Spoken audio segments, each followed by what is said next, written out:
नमस्कार प्यारे दोस्तों, स्वागत है आप लोगों का आपके अपने चैनल आईएएस विजन में।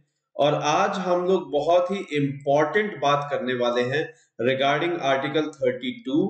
और ये बहुत ही ज्यादा इम्पोर्टेंट आर्टिकल है क्योंकि इसको अलग से प्रेफरेंस देना भी इसलिए जरूरी है क्योंकि हमारे आर्किटेक्ट, हमारे कॉन्स्टिट्यूशन के आर्किटेक्ट जो फोर फादर हैं कॉन्स्टिट्यूशन के, डॉक्टर भीमराव अंबेडकर, उन्होंने कहा था कि ये fundamental of the fundamental rights है और इसके बिना पूरा का पूरा संविधान अधूरा है और इसकी अहमियत बहुत ज्यादा है। इसमें क्या क्या सिनेरियो है, क्या क्या चीजें, इन सबको हम लोग जरा डिटेल में देखेंगे, बारीकी से इसे परखेंगे और कुछ एग्जाम्पल्स के साथ, केस स्टडीज के साथ हम लोग इसको देखने वाले हैं। तो बिना किसी देरी के शुरू करते हैं। और शुरू करने से पहले मैं आपको जरूर रिक्वेस्ट करना चाहूंगा कि आप वीडियो को प्लीज एंड तक देखें और उसके बाद में वीडियो पसंद आने पे वीडियो को लाइक, शेयर एंड चैनल को सब्सक्राइब करना ना भूलें, बिकॉज आपके यही छोटे छोटे कदम हमारे लिए एक बहुत ही बड़ा मोटिवेशन क्रिएट करते हैं। तो चलिए बिना किसी देरी के शुरू करते हैं। सो अभी हम लोग देखने जा रहे हैं राइट टू कॉन्स्टिट्यूशनल रेमेडीज और इसमें है आर्टिकल 32 जो कि कहता है राइट टू कॉन्स्टिट्यूशनल रेमेडीज। और जैसा कि मैंने आपको बताया, हमारे संविधान के आर्किटेक्ट B.R. अंबेडकर, उन्होंने कहा था कि ये fundamental of all fundamental rights है। कहने का मतलब ये हुआ कि अगर मान लीजिए सारे के सारे फंडामेंटल राइट्स आपके एब्सोल्यूट होते, मैं ये कहना चाह रहा हूं, एक अजम्पशन है कि मान लीजिए जितने भी फंडामेंटल राइट्स हैं वो सारे के सारे एब्सोल्यूट होते हैं। वैसे तो आर्टिकल 17 को छोड़ के, जो आपका एबॉलिशन ऑफ अनटचेबिलिटी है, उसको छोड़ के बाकी सारे राइट्स के ऊपर कोई ना कोई रीजनेबल रेस्ट्रिक्शन है। जैसे कि राइट टू इक्वालिटी में प्रेसिडेंट एंड गवर्नर का, और जो यूएन के डेलीगेट्स हैं उनका। और जैसे आर्टिकल 21 है तो उसमें अगर लॉ ब्रीच किया तो फिर लॉ के अनुसार राइट टू लाइफ भी आपसे छीना जा सकता है ना। Right to freedom of speech and expression, तो उसमें भी रीजनेबल रिस्ट्रिक्शंस है। इवन राइट टू रिलीजन में भी रीजनेबल रिस्ट्रिक्शंस है। अगर आप रिलीजन को प्रोफेस कर रहे हैं, उसको प्रोपेगेट कर रहे हैं, तो on the grounds of public order इसको कर्व किया जा सकता है। तो मैं ये एक सिनेरियो क्रिएट करना चाह रहा हूं आपके आगे कि अगर मान लीजिए ऐसा होता कि सारे फंडामेंटल राइट्स आपके जो दिए गए हैं कॉन्स्टिट्यूशन द्वारा, वो सारे के सारे अगर एब्सोल्यूट होते, अगर वो सारे के सारे एब्सोल्यूट होते, तो क्या होता? तो उस कंडीशन में होता ये कि अगर आर्टिकल 32 ना होता तो भले ही ये सारे के सारे फंडामेंटल होते तो भी कुछ नहीं हो पाता। क्यों? क्योंकि अगर मान लीजिए कोई आपके फंडामेंटल राइट को ब्रीच करता है, आपके फंडामेंटल राइट को कोई वायलेट करता है, तो उस कंडीशन में आप कहां जाएंगे? ये कॉन्स्टिट्यूशनल रेमेडीज कहां दी जाएंगी? इसीलिए आर्टिकल 32 बहुत ज्यादा इंपॉर्टेंट है। और यहीं पे सुप्रीम कोर्ट का as a guardian of your fundamental rights character निकल के सामने आता है। तो ये है कि ये आर्टिकल जो है रेमेडियल इन नेचर है। रेमेडियल इन कैरेक्टर का मतलब ये हुआ कि ये रेमेडीज प्रोवाइड करेगा। अगर आपके फंडामेंटल राइट्स की ब्रीच हुआ है, उसका वायलेशन हुआ है, तो उस केस में रेमेडीज क्रिएट करने वाला है। और इवन ये रेमेडियल कैरेक्टर जो है इस फंडामेंटल राइट का, वो भी फंडामेंटल है ना। वो कैसे, अभी आपको थोड़ी देर में पता चलेगा इस फ्रेज का मतलब। तो जैसा कि हमने कहा कि सुप्रीम कोर्ट है कॉन्स्टिट्यूशन ऑफ इंडिया का गार्डियन, और अगर किसी भी इंडिविजुअल का फंडामेंटल राइट वायलेट होता है, ब्रीच होता है, तो उस कंडीशन में वो इंडिविजुअल सुप्रीम कोर्ट अप्रोच कर सकता है। और जो सुप्रीम कोर्ट है वो रिट्स इशू करता है इन वायलेशंस के अगेंस्ट। अब ये रिट्स कौन सी है, कैसी है, इन पे जरा हम लोग बात कर लेते हैं। तो इसमें सबसे पहली रिट जो है वो है हेबियस कॉर्पस की। May you have the body. Habeas corpus Latin word है, लैटिन फ्रेज है, जिसका मतलब है may you have the body. अब इसका मतलब क्या है? देखिए, ये रिट जो है, जैसे मान लीजिए, मैं आपको एक एग्जांपल के तौर पे समझाता हूं, अच्छे से समझ में आएगा। मान लीजिए कि क्लास खत्म हुई, मैं बाहर निकला, और मेरे लिए एक जो पुलिस की गाड़ी है वो इंतजार कर रही थी। उन्होंने मुझे गिरफ्तार किया, अरेस्ट किया और मुझे लेके चले गए। अगर मुझे लेके चले गए तो मुझे फिर कोर्ट के सामने हाजिर भी नहीं किया गया। अब उस कंडीशन में 24 घंटे के अंदर हाजिर करना होता है, ये हम पढ़ चुके हैं, ये भी फंडामेंटल राइट है। तो अब इसका मतलब ये हुआ कि मेरे घर वाले, मेरे रिलेटिव्स, मेरे फ्रेंड सभी चिंतित हैं और मेरे बारे में किसी को कुछ अता पता ही नहीं है। तो फिर मेरे घर वाले जाके क्या कर सकते हैं कि रिट पिटीशन दायर कर सकते हैं। और वो रिट पिटीशन किसके अंडर में होगी? वो होगी हेबियस कॉर्पस की रिट पिटीशन। और हेबियस कॉर्पस की रिट पिटीशन जब फाइल होगी, सुप्रीम कोर्ट इसे एक्सेप्ट करेगा और पुलिस को हाजिर करेगा अपने सामने, और हाजिर करने के बाद में पूछेगा कि where is the body, you have to present the body. आपने अगर अरेस्ट नहीं किया है तो जाइए आप ढूंढिए एंड उस पर्सन को ढूंढ के हमारे सामने लेके आइए। May you have the body, है ना, may you have the body, यही है हेबियस कॉर्पस। अच्छा, ये किसी पब्लिक ऑफिस, मान लीजिए जैसे कि पुलिस है, पुलिस भी स्टेट के अंडर में ही आ रही है, government, state government run body है, पब्लिक ऑफिस है, तो उसके अगेंस्ट भी एक हेबियस कॉर्पस रिट पिटीशन दायर की जा सकती है। किसी इंडिविजुअल के अगेंस्ट में भी दायर की जा सकती है। ये बहुत इंपॉर्टेंट है कि ये प्राइवेट इंडिविजुअल्स के केसेस में भी दायर किया जा सकता है। जैसे मान लीजिए कि मैं किसी कंपनी में काम करता हूं, उस फैक्ट्री से मैं गायब हो गया, तो फिर उस फैक्ट्री, उस चार दीवारी के अंदर उस फैक्ट्री की जिम्मेदारी है।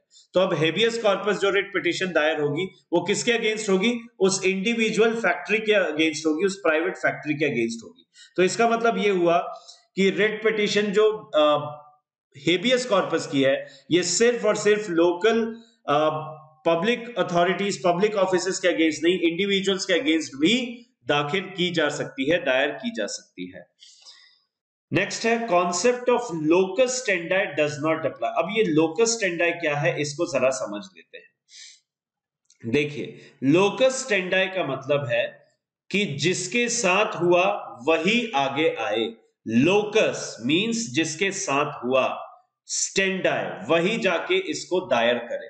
तो इसका मतलब ये हुआ कि अगर मान लीजिए कोई एग्रीव्ड इंडिविजुअल है जिसके फंडामेंटल राइट्स का वायलेशन हुआ है, अगर किसी व्यक्ति के फंडामेंटल राइट का वायलेशन हुआ है और वही जाके रिट पिटीशन फाइल करता है, तो इसका मतलब है लोकस स्टैंडर्ड। लेकिन यहां पे लोकस स्टैंडर्ड का कोई सेंस नहीं है, यहां पे लोकस स्टैंडर्ड का कोई भी मतलब ही नहीं है। अब ऐसा क्यों? लोकस स्टैंडर्ड का कोई मतलब क्यों नहीं है? इसका मतलब इसी, लोकस स्टैंडर्ड का मतलब इसीलिए नहीं है क्योंकि अगर मान लीजिए मेरे फंडामेंटल राइट्स का वायलेशन हुआ है, मुझे बिना बताए, मुझे बिना कारण बताए मुझे हेल्ड किया गया है, डिटेन किया गया है, डिटेंशन में रखा गया है, और उसके अलावा मुझे 24 घंटे के अंदर जो नियरेस्ट मजिस्ट्रेट है उनके सामने भी पेश नहीं किया गया, तो ये मेरे फंडामेंटल मौलिक अधिकारों का, फंडामेंटल राइट्स का हनन है, वायलेशन है और ब्रीचिंग है। लेकिन अब मैं हूं नहीं अवेलेबल, तो मैं कैसे लोकस स्टैंडर्ड, अगर यहां पे लोकस स्टैंडर्ड अप्लाई होता तो मैं कैसे रिट पिटीशन दायर कर सकता हूं? तो इसीलिए सोच समझ के लोकस स्टैंडर्ड का कॉन्सेप्ट यहां से रिमूव किया गया और इसमें लोकस स्टैंडर्ड बिल्कुल भी एग्जिस्ट नहीं करता, कॉन्सेप्ट यहां पे रहेगा ही नहीं। So the concept of locus standard does not stand over here, does not valid over here, does not hold valid over here। तो यहां पे इसकी कोई वैलिडिटी है ही नहीं साहब, ठीक है। अब हेबियस कॉर्पस का इंपॉर्टेंस क्या है? कहने का मतलब कोई भी व्यक्ति इसे दायर कर सकता है, मेरी फैमिली, मेरे फ्रेंड्स, मेरे रिलेटिव्स या कोई भी व्यक्ति, कंसर्न व्यक्ति इसको दायर कर सकता है। इसकी इंपॉर्टेंस क्यों है आपको मैं पहले ही बता चुका हूं। एडीएम जबलपुर, जब इमरजेंसी का समय था, सो एडीएम जबलपुर केस, ये नेशनल इमरजेंसी के वक्त की बात है और उसमें भयंकर तरीके से लोगों को बिना कारण बताए जेल में डाला गया था। पॉलिटिकल एक्टिविस्ट थे, उन सबको जेल में रखा गया था, है ना। और उस एडीएम जबलपुर केस में 5 जजेस की बेंचेस में से 4 जजेस ने ये कहा था, ये बहुत ही इनफेमस केस था, और उन्होंने कहा था कि हेबियस कॉर्पस ये जो रिट है ये नल एंड वॉइड है in the time of national emergency. ठीक है, इन नेशनल इमरजेंसी के समय जो हेबियस कॉर्पस की रिट पिटीशन है ये नल एंड वॉइड है, ये एग्जिस्ट नहीं करती। सिर्फ और सिर्फ उस समय जस्टिस खन्ना थे जिन्होंने इससे डिसेंट किया, जिन्होंने इससे कहा कि नहीं, फंडामेंटल राइट है हेबियस कॉर्पस एंड ये एग्जिस्ट करना चाहिए, जबकि बाकी सारे के सारे 4 जजेस ने ये मना किया था। खैर, अगस्त 2017 को सुप्रीम कोर्ट ने अपने डिसीजन को, ये एडीएम जबलपुर केस में जो डिसीजन उन्होंने सुनाया था उसको वापस लिया, और उसको वापस लेने के बाद में इन्होंने कहा कि ये जो डिसीजन है ये फ्लॉड है। फ्लॉड मतलब गड़बड़ है। डिसीजन इज फ्लॉड, फ्रॉड नहीं, फ्लॉड। इसमें गलतियां हैं। कैसे सीरियसली फ्लॉड है ये? क्योंकि लाइफ एंड पर्सनल लिबर्टी किसी भी इंडिविजुअल की इनएलिएनेबल है। किसी भी इंडिविजुअल के एग्जिस्टेंस के लिए ये इनएलिएनेबल है। मतलब कोई व्यक्ति अगर इस दुनिया में है तो उसको लाइफ एंड पर्सनल लिबर्टी तो मिलती ही मिलती है। आर्टिकल 21 इतना ज्यादा सेक्रेड है कि कोई भी स्टेट, कोई भी कॉन्स्टिट्यूशन कभी भी right to life and personal liberty को स्नैच नहीं कर सकता। इवन अगर हम ये देखें तो ये इतना ज्यादा सेक्रेट है life, right to life and personal liberty, ये इतना ज्यादा सेक्रेट है कि इवन कॉन्स्टिट्यूशन अप्लाई होने से पहले से ही ये चला आ रहा है, जब से ह्यूमन एग्जिस्टेंस है तब से चला आ रहा है। सो इसीलिए इसको रिवर्ट बैक किया अगस्त 2017 में। और इसकी सबसे खूबसूरत बात यह थी कि जस्टिस धनंजय चंद्रचूड़ ये उस बेंच में थे जिन्होंने ये डिसीजन को रिवर्ट किया। ठीक है, जिन्होंने ओवरटर्न किया। और जबकि कमाल की बात यह है कि इनके फादर जस्टिस चंद्रचूड़ ये उस एडीएम जबलपुर वाले केस में थे। जी हां, ये एडीएम जबलपुर केस में थे। इस एडीएम जबलपुर केस में इन्होंने, ये उस मेजॉरिटी में थे, ये उस 4 जज की मेजॉरिटी में थे, जजेस की मेजॉरिटी में थे, जिन्होंने डिसीजन दिया था कि habeas corpus is null and void during national emergency. So that is why ये इसकी ब्यूटी है। ये इस जो ओवरटर्न किया गया इस डिसीजन को 2017 अगस्त में, उसकी ब्यूटी है कि the son overturn the decision made by father. Justice Dhananjaya Chandrachud ने अपने फादर द्वारा दिए गए डिसीजन को ओवरटर्न किया। That is the beauty of our national judicial creativity. चलिए, अगला जो रिट है वो है मैंडेमस। अब मैंडेमस का मतलब क्या है? वी कमांड, हम कमांड करते हैं। तो देखिए, ये चीज क्लियर कर लीजिए कि ये सिर्फ और सिर्फ तभी फाइल किया जा सकता है जब कोई इंडिविजुअल, जब कोई पर्सन जिसने कोई पब्लिक ऑफिस होल्ड किया हुआ है वो ऐसे काम कर रहा है। देखिए, while चार्जिंग और discharging his duty violets the fundamental rights. ठीक है, देखिए, मान लीजिए कोई व्यक्ति है, वो अपनी ड्यूटीज को डिस्चार्ज नहीं कर रहा। जैसे मान लीजिए मैं जयपुर में हूं, जयपुर में अभी आजकल बहुत हो भी रहा है, तो मैं इस वीडियो के माध्यम से म्युनिसिपल कम्युनिटीज तक मैं ये बात पहुंचाना चाहूंगा कि जो कचरा है वो बहुत अच्छे तरीके से साफ नहीं किया जा रहा। तो जो इंडिविजुअल्स हैं, म्यूनिसिपैलिटी कॉर्पोरेशंस के, म्यूनिसिपैलिटीज के जो इंडिविजुअल्स हैं जिन्होंने पब्लिक ऑफिस होल्ड करके रखा हुआ है, उन लोगों से गुजारिश है कि प्लीज अपनी ड्यूटीज को डिस्चार्ज कीजिए। You are not discharging your duties, you are not discharging your duties properly, right. और इसके अगेंस्ट में मैंडेमस रिट पिटीशन दायर की जा सकती है। इसमें क्या होगा कि जब ये रिट पिटीशन सुप्रीम कोर्ट के पास में पहुंचेगी तो उसके बाद सुप्रीम कोर्ट कमांड करेगा, सुप्रीम कोर्ट कमांड देगा कि आप अपनी ड्यूटीज को डिस्चार्ज कीजिए। क्यों? क्योंकि अगर कचरा साफ नहीं होता तो right to clean environment article 21 के अंदर, राइट टू लाइफ के अंदर मुझे इंश्योर हुआ है। सो अगर ये इसका हनन होता है तो मैं सुप्रीम कोर्ट डायरेक्टली पहुंच के मैंडेमस रिट पिटीशन दायर कर सकता हूं। तो ये तो बात हो गई जब कोई पर्सन अपनी ड्यूटीज को डिस्चार्ज नहीं कर रहा, और अगर कोई पर्सन अपनी ड्यूटीज को डिस्चार्ज कर रहा है उस वक्त क्या, यानी कि कोई एक पब्लिक ऑफिसर अपनी ड्यूटीज को निभा रहा है उस समय क्या होगा। तो इसका एक बहुत ही ब्यूटीफुल केस है। कांचीपुरम में एक मठ है उस मठ के शंकराचार्य को अरेस्ट कर लिया गया। उसके पीछे का कारण क्या था? उसके पीछे का कारण यह था शंकराचार्य। उस मठ के, कांचीपुरम मठ के शंकराचार्य को अरेस्ट किया गया। उनके खिलाफ यह कंप्लेंट थी कि उस मठ में ही हुआ यह था कि एक मर्डर हो गया था, और उस मठ में मर्डर हो गया था और इनको सस्पिशन के आधार पे गिरफ्तार कर लिया गया था। जब इनको गिरफ्तार किया गया तो पुलिस ने क्या किया? पुलिस ने इनके बैंक अकाउंट्स को फ्रीज कर दिया। अब इनके बैंक अकाउंट को फ्रीज कर दिया तो ये जो नॉर्मल काम है रुपए पैसे से रिलेटेड वो नहीं कर सकते थे। तो अब क्या किया इन्होंने, शंकराचार्य ने कहा कि आप कमांड कीजिए, मैंडेमस रिट पिटीशन एक फाइल की सुप्रीम कोर्ट के अंदर। मैंडेमस रिट पिटीशन फाइल कर दी, कहां पे? सुप्रीम कोर्ट में। और इन्होंने कहा कि आर्टिकल 26 है, आर्टिकल 26 में ये मुझे गारंटी दी गई है कि कोई भी रिलीजन के व्यक्ति किसी भी रिलीजियस इंस्टीट्यूशन को रन कर सकते हैं, एडमिनिस्टर कर सकते हैं, एस्टैब्लिश कर सकते हैं। तो इन सब के लिए तो रुपयों की जरूरत होती है, लेकिन मेरे बैंक अकाउंट को फ्रीज कर दिया गया है। अगर मेरे पास में रुपए नहीं रहेंगे तो मैं कैसे इसको रन कर सकता हूं, एडमिनिस्टर कर सकता हूं, एस्टैब्लिश कर सकता हूं? मैं तो कुछ कर ही नहीं सकता। तो प्लीज आप इस चीज को देखिए, संज्ञान लीजिए डियर सुप्रीम कोर्ट, और इनको कमांड कीजिए कि ये उसको अनफ्रीज करें।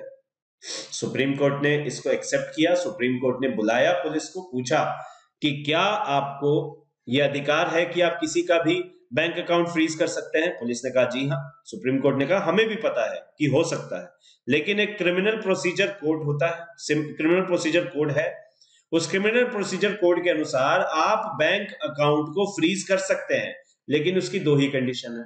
अगर मनी स्टोलन हो, अगर जो रुपया है वो स्टोलन है, या फिर अंडर सस्पिशियस सर्कमस्टेंसेस हो, या फिर संदेहास्पद परिस्थितियों में, सस्पिशियस सर्कमस्टेंसेस, या फिर अंडर सस्पिशियस सर्कमस्टेंसेस पड़ा हुआ।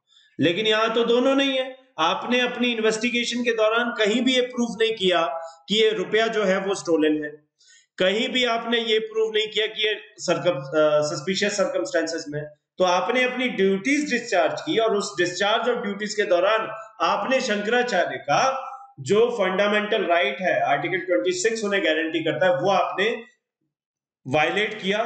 तो नाउ वी कमांड, अब हम कमांड करते हैं कि आप इसे अनफ्रीज कर दीजिए। सो उसके बाद में उस बैंक अकाउंट को अनफ्रीज कर दिया गया। ये है मैंडेमस रिट। तो आई होप आपको मैंडेमस रिट बहुत अच्छे से समझ में आई। यहां पे concept of locus standi apply होता है, यानी जिसका मौलिक अधिकार का हनन हुआ वही जाके इस रिट पिटीशन को फाइल कर सकता है, मेरे बिहाफ पे कोई और नहीं कर सकता। ये सिंपल बात हुई। नेक्स्ट है writ petition, writ of supreme court prohibition. अब ये प्रोहिबिशन क्या चीज है, जरा इसको देख लेते हैं। प्रोहिबिशन का मतलब है हम प्रोहिबिट करते हैं, वी प्रोहिबिट, और रेस्ट्रिक्ट। प्रोहिबिट करना मतलब रेस्ट्रिक्ट करना। तो इसमें ये सिर्फ और सिर्फ उन्हीं के अगेंस्ट फाइल किया जा सकता है जो जुडिशियल या क्वासी जुडिशियल बॉडीज हो। अब क्वासी का मतलब क्या है यहाँ पे? Mix judicial bodies. इसका मतलब क्या है? जैसे ट्रिब्यूनल्स होते हैं। ट्रिब्यूनल्स क्या है? इनका स्पेशल पर्पस होता है इनका एक स्पेशल पर्पस होता है, स्पेशल कारण होता है कि ये एग्जिस्ट करते हैं। सो ट्रिब्यूनल्स एक स्पेसिफिक पर्पस के लिए ही होंगे। जैसे कि अगर हम देखें सीएटी, सेंट्रल एडमिनिस्ट्रेटिव ट्रिब्यूनल, ये क्या करता है, जैसे आईएएस ऑफिसर्स, आईपीएस ऑफिसर्स, इनसे रिलेटेड जितने भी सैलरी हुआ या फिर प्रमोशन हुआ, इससे रिलेटेड जितने भी केसेस हैं उनको हियर कैट ही करता है, और जो डिसीजन कैट के होंगे वही फाइनल रहेंगे। तो अब देखिए यहां पे क्या होता है, यही क्वाजी है, क्योंकि यहाँ पे कैट में क्या होगा, जुडिशियल सिस्टम से भी लोग आएंगे, एडमिनिस्ट्रेटिव सर्विसेज से भी लोग आएंगे, यानी ब्यूरोक्रेट्स भी होंगे, जुडिशियल ऑफिसर्स भी होंगे, तो मिक्स है। दैट इज वाई ट्रिब्यूनल्स, जिसका एक एग्जांपल कैट है, वो एक क्वाजी जुडिशियल बॉडी है। अब जो सेंट्रल एडमिनिस्ट्रेटिव, फॉर एग्जांपल, एक एग्जांपल के तौर पे देखते हैं, मान लीजिए आप एक आईएएस ऑफिसर हैं और आपके ऊपर करप्शन के चार्जेस हैं, यानी कि ये देखा गया कि आपकी जो वेल्थ है वो बहुत ज्यादा है आपके नॉन सोर्सेज ऑफ इनकम के मुकाबले। आपके जो नॉन सोर्सेज ऑफ इनकम है सॉरी, जो नॉन सोर्सेज ऑफ इनकम है उनके मुकाबले अगर देखा जाए तो आपकी वेल्थ बहुत ज्यादा है, तो करप्शन के चार्जेस हैं। अब इस केस को पहुंचाया गया कहां, कैट में, या फिर मान लीजिए सेक्सुअल हैरेसमेंट के केसेस हैं आपके ऊपर, तो कैट पे पहुंचा ये मामला। अब कैट इसको हियर कर रहा है, लेकिन ये हियर कर रहा है एक्स पार्टे, यानी कि बिना आपकी उपस्थिति में, आपके बिना प्रेजेंस में इस केस को हियर किया जा रहा है। तो यानी कि प्रिंसिपल्स ऑफ नेचुरल जस्टिस, जो कि किसी भी संविधान में मूलभूत रूप से मौजूद होते हैं, ये उनका हनन है, यानी आर्टिकल 21 का हनन है। यानी कि आपको सुना जाना चाहिए, एक्स पार्टी केस का फैसला नहीं हो सकता, तो ये लेके आप पहुंचे कहां, सुप्रीम कोर्ट। सुप्रीम कोर्ट में आपने एक रिट पिटीशन दायर की, किसके लिए, प्रोहिबिशन के लिए।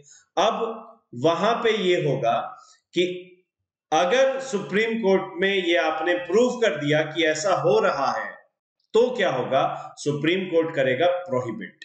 कैसे, या तो वो ट्रांसफर कर देगा केस को खुद पे, यानी खुद ले लेगा हियरिंग के लिए, या फिर किसी दूसरी जुडिशियल बॉडीज को। जैसे फॉर एग्जांपल मान लीजिए बोल दिया कि राजस्थान हाई कोर्ट जो है वो उसको ट्रांसफर कर दिया गया, क्योंकि मैं राजस्थान से हूं, तो मान लीजिए राजस्थान हाई कोर्ट को ट्रांसफर कर दिया गया ये केस, ठीक है, या फिर खुद ले लेगा, तो ये है प्रोहिबिशन। यहां पे लोकस स्टैंडाई एग्जिस्ट करता है, जी हां, क्योंकि जिसके अधिकार का, मौलिक अधिकार का हनन हुआ, वही जाके इसको फाइल करे, वो ज्यादा बेटर है। उसके अलावा सबसे इंपॉर्टेंट चीज, ये तभी दायर किया जा सकता है जब केस पेंडिंग हो। प्रोहिबिशन रिट सिर्फ और सिर्फ तभी फाइल की जा सकती है, रिट पिटीशन तभी दायर की जा सकती है जब केस पेंडिंग हो, डिसीजन पेंडिंग हो, अभी तक डिसीजन ना आया हो, केस रनिंग कंडीशन में हो, तभी इसको किया जा सकता है। सवाल ये पैदा होता है कि अगर मान लीजिए कि केस का फैसला सुना दिया, वही कैट वाला एग्जांपल पिछला वाला, तो मान लीजिए कि आपको बिना सुने ही वो डिसीजन सुना दिया गया, तो आप क्या करेंगे, अब आप सर्शियोररी रिट फाइल करेंगे। सर्शियोररी रिट पिटीशन का मतलब क्या है, वी सर्टिफाई, हम सर्टिफाई करते हैं स्टे के लिए, उस डिसीजन पे स्टे लगा दिया जाएगा। अगर सुप्रीम कोर्ट में आपने प्रूव कर दिया कि आपके फंडामेंटल राइट्स का वायलेशन हुआ है, तो सर्शियोररी के अंदर जो सुप्रीम कोर्ट है वो पहली चीज वही करेगा। देखिए, सर्शियोररी और प्रोहिबिशन एक ही है, सिर्फ इतना अंतर है कि सर्शियोररी सिर्फ और सिर्फ तभी लगेगा जब डिसीजन आ चुका है, और इसमें भी सुप्रीम कोर्ट क्या करेगा कि ये डिसीजन नल एंड वॉइड है, आप इस केस की सुनवाई अब हम करेंगे या फिर किसी दूसरी जुडिशियल बॉडी को भेज दिया जाएगा। सो दिस इज सर्शियोररी, और ये भी किसके अगेंस्ट फाइल किया जा सकता है, जुडिशियल या फिर क्वाजी जुडिशियल बॉडीज जैसे कि ट्रिब्यूनल्स एटसेट्रा। तो बस इतना सा अंतर है, prohibition, certiorari. Certiorari to certify, certify to stay, यानी डिसीजन पे स्टे लग जाना, सुना भी होगा आपने बहुत बार। तो ऐसा तभी पॉसिबल है जब डिसीजन आ चुका हो, दैट इज सर्शियोररी। अगला और आखिरी रिट है quo warranto. What is your authority? आपकी अथॉरिटी क्या है, आपकी पावर क्या है, आपकी अथॉरिटी क्या है? Quo warranto. यहां पे सुप्रीम कोर्ट पूछता है कि आपकी अथॉरिटी क्या है। देखिए, जैसे कि मान लीजिए कि आपका जो स्थानीय पुलिस थाना है, तो उस पुलिस स्टेशन में एक कोई एसआई की एंट्री हुई। अब वो जो एसआई है उन पे आपको शक है और आपने कुछ तफ्तीश की, कुछ पता किया अपने एंड पे, बिहाफ पे, और आपको पता चला कि ये क्वालिफाइड ही नहीं है, इनकी क्वालिफिकेशंस मैच ही नहीं होती, इन्होंने तो कभी जीवन में 12वीं ही पास नहीं की है, तो ये तो क्वालिफाइड ही नहीं है, फिर भी इनकी भर्ती हो गई, ये बैठे हुए हैं वहां पे। तो अब आप क्या करेंगे? अब आप पहुंचेंगे सुप्रीम कोर्ट, क्योंकि इस जिस पर्सन की क्वालिफिकेशन ही नहीं है, वो तो आपके फंडामेंटल राइट्स का डेफिनेटली वायलेशन हुआ, क्योंकि ये जस्टिस नहीं सर्व कर पाएगा पर्सन। तो आप पहुंचेंगे, आपको वारंट ऑफ रिट फाइल करेंगे एंड उसको हाजिर करके सुप्रीम कोर्ट पूछेगा व्हाट इज योर अथॉरिटी, आपकी अथॉरिटी क्या है, आप क्वालिफाइड नहीं है फिर भी आप वहां पे काम कैसे कर रहे हैं। So quo warranto, what is your authority. And अगर वो व्यक्ति ये प्रूव नहीं कर पाए कि वो क्वालिफाइड है, एसआई का पेपर नहीं दिया था उसने, उसको जबरदस्ती रखा गया है, तो उस कंडीशन में उसकी जो अपॉइंटमेंट है उसको Supreme Court null and void कर देगा।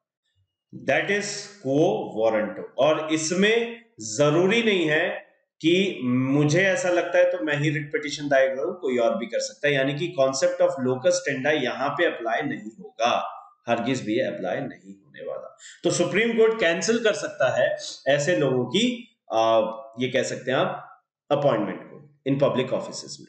ठीक है, तो एक बार थोड़ा सा रिकैप कर ले हम लोग। जो यहां पे हेबियस कॉर्पस, मैंडेमस, उसके बाद में आपका प्रोहिबिशन, उसके बाद में आपका सर्शियोररी, फिर आता है आपका क्वो वारंट। तो देखिए, इसको इस तरीके से याद करने में आसानी होगी, हेबियस कॉर्पस, क्वो वारंटो, इनमें दो शब्द हैं और इन दोनों शब्दों में जो लोकस स्टेंडाई है वो अप्लाई नहीं होगा। बाकी इन तीनों में एक एक है तो लोकस स्टेंडाई अप्लाई होगा। लोकस स्टेंडाई वैसे भी एक से मतलब है ना, याद करने में आसानी। ये पब्लिक ऑफिस एंड इंडिविजुअल दोनों में लगाया जा सकता है।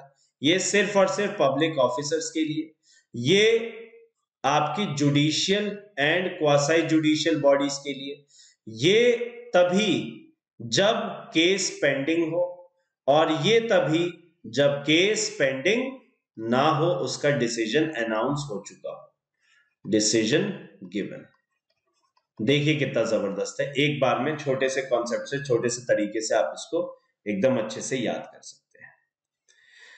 इससे पहले कि हम इसमें इस लेक्चर को फिनिश करें, मैं आपको थोड़ा सा एक डिफरेंस बताना चाहूंगा। Writ jurisdiction of supreme court under article 32 और दूसरा writ jurisdiction under article 226 of high court. देखिए, अगर आपके फंडामेंटल राइट्स का वायलेशन होता है, तो फंडामेंटल राइट्स का वायलेशन होता है, आप यहां भी पहुंच सकते हैं, यहां भी पहुंच सकते हैं, ठीक है, दोनों जगह। लेकिन अगर आपके कॉन्स्टिट्यूशनल राइट्स का वायलेशन होता है, जैसे अगर हम देखें तो आर्टिकल 31 डिलीट हो चुका है, इसको मैं directive principles of state policy में बताऊंगा कि इसे डिलीट क्यों किया गया था। उसको आप एक कॉन्स्टिट्यूशनल राइट बना दिया गया है, राइट टू प्रॉपर्टी। अगर इसका वायलेशन होता है तो सिर्फ और सिर्फ आप हाई कोर्ट जा सकते हैं, ठीक है। तो इसका डोमेन वाइड है, आप देख रहे हो, यानी कि यहाँ पे फंडामेंटल राइट्स की भी वायलेशन की सुनवाई होगी और कॉन्स्टिट्यूशनल राइट्स के वायलेशन की भी सुनवाई होगी। तो इसका स्कोप वाइडर है, इसका डोमेन वाइडर है, जबकि इसका सिर्फ नैरोअर है, क्योंकि ये कॉन्स्टिट्यूशनल राइट्स के रिलेटेड केसेस की सुनवाई तभी करेगा जब हाई कोर्ट के फैसले को आप चैलेंज करेंगे, राइट, सर्शियोररी, ठीक है। और उसके अलावा जैसे यहां पे आप पहुंचे और फंडामेंटल राइट्स के वायलेशन को लेके आप पहुंचे, तो इसमें हाई कोर्ट इस केस को लेने से मना कर सकता है। हाई कोर्ट कैन रिफ्यूज, ये बोलेगा कि जाइए आप सुप्रीम कोर्ट जाइए, जबकि सुप्रीम कोर्ट रिफ्यूज नहीं कर सकता। ये गार्डियन है भाई, ये कैसे कर देगा? तो Supreme Court can not refuse, Supreme Court का रिफ्यूजल पॉसिबल ही नहीं है, क्योंकि ये गारंटर है, ये गारंटर है, ये गारंटी देता है। और गारंटर का कैसे गारंटर जो है, कैसे जो गार्डियन है वो इसको रिफ्यूज कर सकता है। सो ये थोड़े से अंतर है, और जो ज्यूरिसडिक्शन है हाई कोर्ट का वो वाइडर है और सुप्रीम कोर्ट का नैरोअर है। आई होप आपको बहुत अच्छे से समझ में आया हो, एंड इस तरीके से हम लेक्चर के एंड में, और आप बने हुए हैं तो प्लीज चैनल को सब्सक्राइब करें, वीडियो को लाइक करें, जितना हो सके दिल खोल के शेयर करें। लोगों को पता ही नहीं होता कि उनके फंडामेंटल राइट्स के वायलेशन पे सुप्रीम कोर्ट तक जा सकते हैं, इतने ज्यादा सेक्रेड हैं इन नेचर। आई होप आपको वीडियो पसंद आया हो, एंड नेक्स्ट जो बचे हुए आर्टिकल्स हैं 33, 34, 35, उनको हम लोग एक ही लेक्चर में अगले वीडियो में कवर कर लेंगे। चलिए मिलते हैं, वीडियो को शेयर जरूर कीजिएगा अपने दोस्तों के साथ, अपने परिवार वालों के साथ, जिनसे भी आपका लगाव है। वीडियो को लाइक कीजिएगा पसंद आने पे। बाय बाय, जय हिंद, जय भारत, वंदे मातरम।